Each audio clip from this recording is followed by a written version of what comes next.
Os deuses do futebol. Além de ele não entender que o que ele fez foi um crime, ele ainda conseguiu ser transfóbico. Quando vier a São Paulo, veja, futebol de drag queens.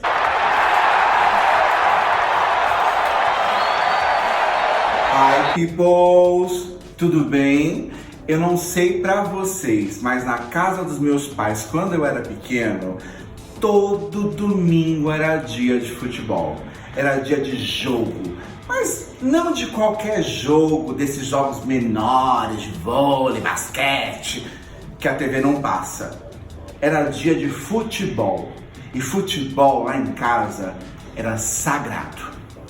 Mas para falar sobre isso, eu quero estar um pouco mais confortável. E para isso, meus amores, não sei vocês, mas preciso de um bom brinco, tá, meu bem? Um lápisinho no olho básico, né? E um anel babadeiro pra causar muito, meus amores. E vamos arregaçar as mangas. E com tudo isso aqui, hoje a gente vai falar sobre... não é desse futebol que o dólar tá alto, né, Guedes?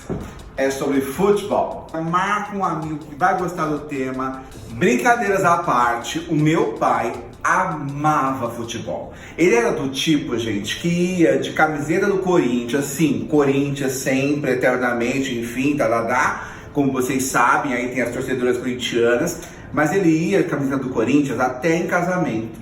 O meu pai amava. Por quê? Porque futebol, gente, é paixão nacional. Futebol brasileiro é conhecido assim, nossa, chegar em Marte, as bichas conhecem futebol do Brasil. Porque nós somos a terra do futebol, nós somos a terra do pentacampeão, né, Galvão Bueno? Nós somos a terra da Marta, nós somos a terra da Formiga, da Andressa, da Tamires, da Cristiane, da Andressinha. Você não conhece, não sabe de quem eu tô falando? Isso já mostra o quanto o futebol brasileiro é machista. Eu citei o nome das melhores jogadoras de futebol que estão na seleção brasileira feminina de futebol.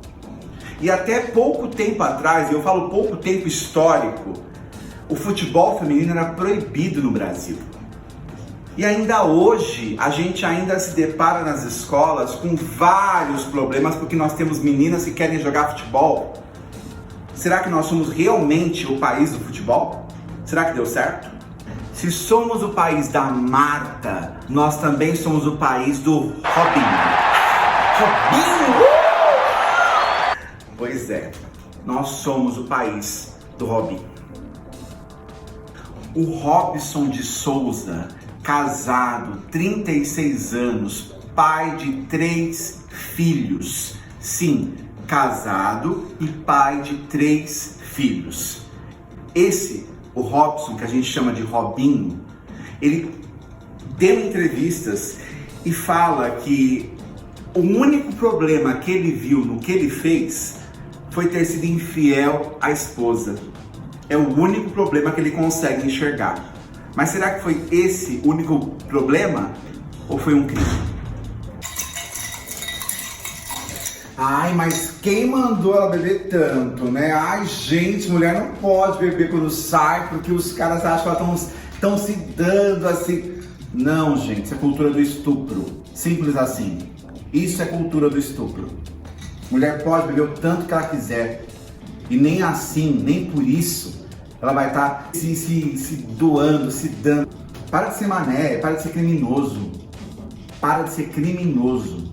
O que mais me assusta é porque, assim, na hora não surgiu ninguém para falar, gente, isso tá errado. Não, isso não pode estar certo, em nenhum lugar do mundo isso tá certo. Mas não surgiu ninguém.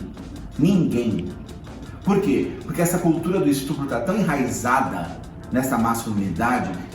Inclusive, assiste o meu vídeo sobre masculinidade tóxica, porque, assim, é um conteúdo que todo homem, héteros, gay, ou enfim, todo homem, toda pessoa devia assistir, devia ter entendimento do que é a masculinidade tóxica e o que ela causa, quais são as consequências. Porque as consequências a gente acha que não vão afetar porque a gente não está vendo, mas elas são a longo prazo.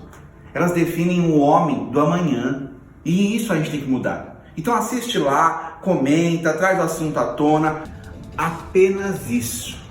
Para ele foi um erro, mas na verdade foi um crime. Ele participou de um estupro coletivo com uma jovem de 23 anos. Foi isso. Não foi um erro.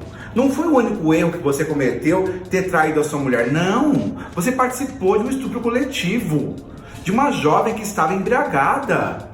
Como assim? Você não acha que isso foi um crime? Isso foi um crime, sim. 23 anos. E assim, a gente está falando de uma situação que foi sem consentimento. Sabe? É isso. E assim, quando as pessoas tentam justificar porque ela foi estuprada porque ela estava com essa roupa ou que ela bebeu isso é cultura do estupro.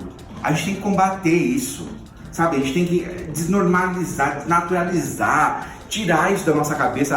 Culpar a vítima não é correto. Os homens têm que se rever. Não é assim, não dá. Eu já fui em boate com amigas minhas, em boates gays. Por que elas queriam boate gay? Mas você é lésbica? Não, eu sou hétero. Mas aqui na boate gay os caras não ficam puxando nosso cabelo, não ficam apertando a gente. As minhas amigas iam em boate gay por isso. Claro que a música era maravilhosa, né? Bem melhor, diga-se de passagem. Bons tempos. Mas assim, elas iam lá por isso, para não ser assediada. Porque numa boate hétero elas seriam assediadas, certamente. Gente, isso tem lógica pra você? Pra mim não tem. Você conhece alguma menina de 13 anos de idade? Eu já conheci algumas, porque eu passei por algumas escolas que tinham Fundamental 2, etc e tal. E assim, 13 anos de idade era a idade da menina que o Cuca, que é o atual técnico do Santos, que falou que receberia o Robinho de braços abertos, que apoiaria a contratação dele. Foi uma menina de 13 anos que ele foi condenado por participar de um estupro coletivo. O técnico do Santos, que apoia o Robinho atualmente, foi condenado por estupro coletivo contra uma menina de 13 anos de idade. Faz algum sentido para vocês tudo isso que está acontecendo? Um homem que foi condenado por estupro a apoiar outro. Como a gente rompe isso? Como é que a gente corta isso? Como é que a gente para isso? Mas a internet não deixa passar. Sabe, a internet é igual aquele juiz eletrônico. Não dá mais para aceitar algumas coisas. E assim, dentro da internet nós temos também grupos, como um grupo de feministas. Feministas que defendem o direito igualitário. E que bom que nós temos mulheres feministas. Que bom, porque elas lutam por si, elas falam por si. E graças a elas, que esse crime não vai passar desapercebido. Não vai ser uma vitória, um joguinho de quarta-feira que vai definir o que é lembrado e o que é esquecido. Porque esses heróis têm que ser heróis dentro de campo e fora dele. Principalmente fora dele. Entende? E você, professor, professora, igual a mim, que todo ano você escuta seu aluno a resposta básica: fulano, o que você quer ser quando crescer? Jogador de futebol. Cadê a representatividade desses jogadores? O que eles estão representando? O que eles estão trazendo?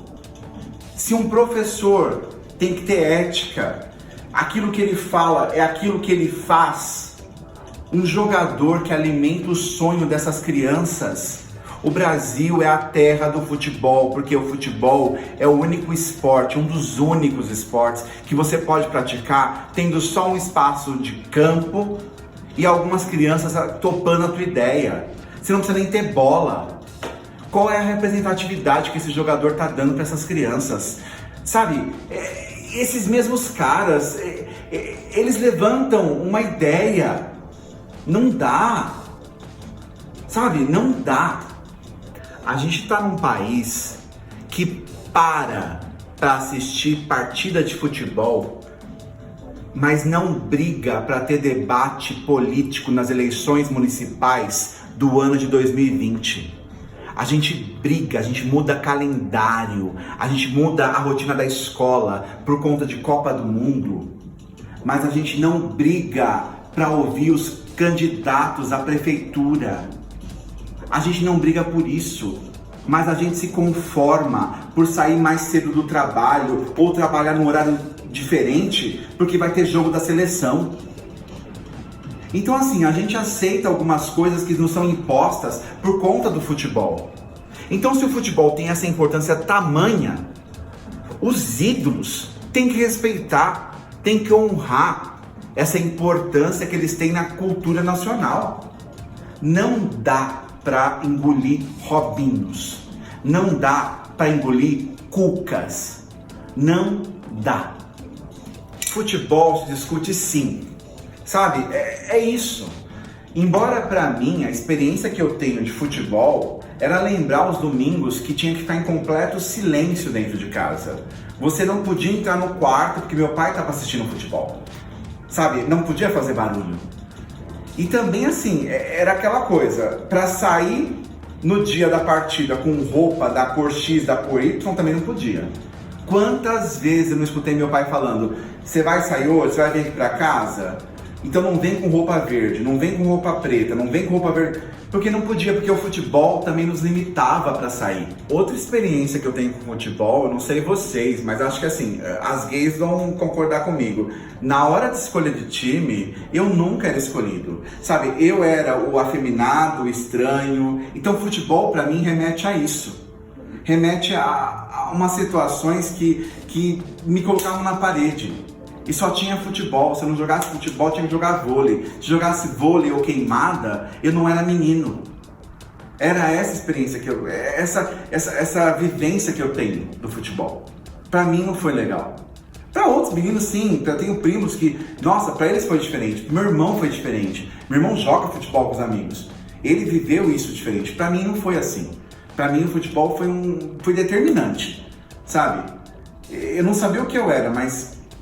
eu sabia que naquele grupo eu não ia ser aceito. Ou então, todo ano, quando meus alunos perguntam, bro, pra qual time o senhor torce?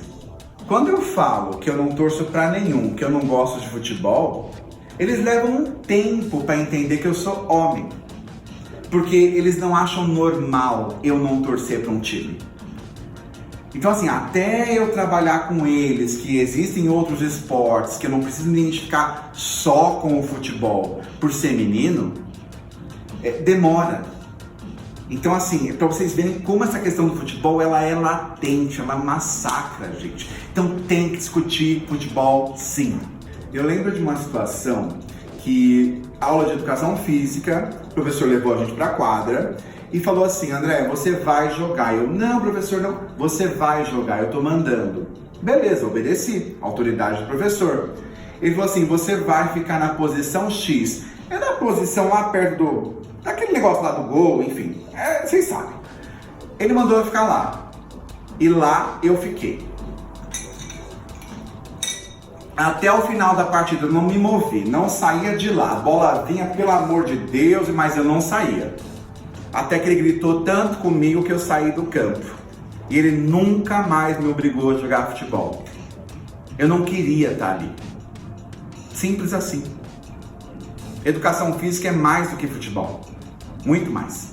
Ainda bem que hoje em dia existe outra ideia de educação física, que assim, as aulas são bem diferenciadas, a proposta é outra. Sabe? O entendimento é outro. Tá mudando. Mas naquela época não era assim. Ou era futebol, ou era queimada ou vôlei. E fatalmente eu seria excluído. De alguma forma, ou jogando ou não jogando. Só que assim, gente, vamos voltar pro assunto Robinho. A internet agiu igual o VAR, que é o árbitro eletrônico. Não deixa passar. E não tem que deixar mesmo.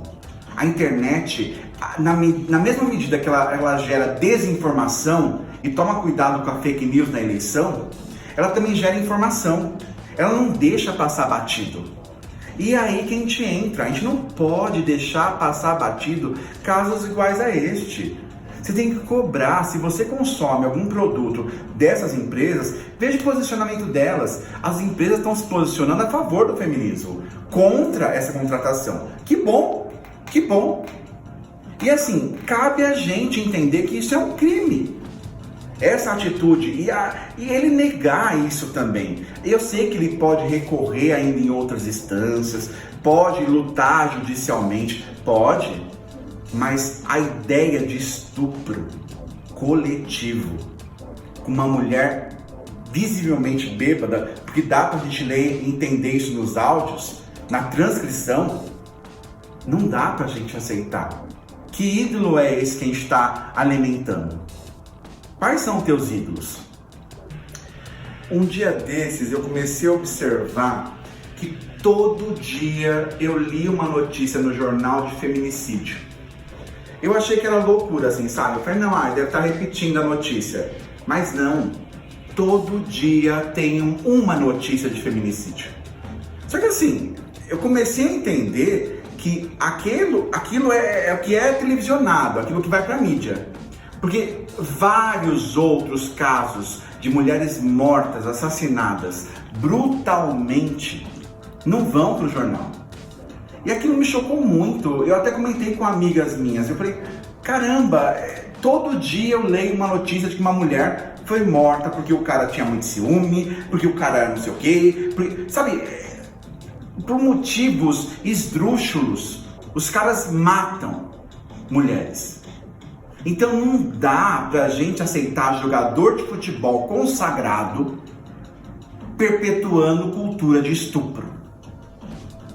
Nós somos o país que mais mata mulheres. Nós somos um dos países que mais matam mulheres. E além disso, nós temos problemas em pagar de forma igual para homens e mulheres. Nós temos durante a pandemia uma produção acadêmica de homens que está assim, olha, meu Deus, como eles estão produzindo, mas de mulheres que não estão conseguindo produzir, porque estão tendo que lidar com a família, com a casa, com a carreira e com os machos, né? Porque assim, né? O cara fica lá produzindo, lendo, e a vida tá rodando, a vida tá acontecendo. Alguém tem que lidar com isso. Se ele não tá dando, quem tem que dar dobrado? Ela. É simples assim. O tal do Robinho, ele, além disso tudo, além dele não entender que o que ele fez foi um crime, ele ainda conseguiu ser transfóbico. Porque uma das falas dele em uma entrevista, ele fala que algumas mulheres nem eram mulheres. Cada vez que ele abre a boca é 7-1 contra o Brasil.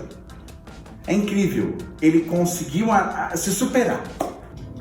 Nós somos o país que mata também só porque a pessoa não torce pro mesmo time que o meu. Sabe, a gente consegue ser esse país. A gente consegue fazer com que a ida ao estádio seja motivo de preocupação. Será que meu filho vai voltar vivo? Será que uma torcida não vai encontrar com a outra? Nossa, a prefeitura, o estado tem que mobilizar a polícia para fazer escolta de torcida rival. Rival!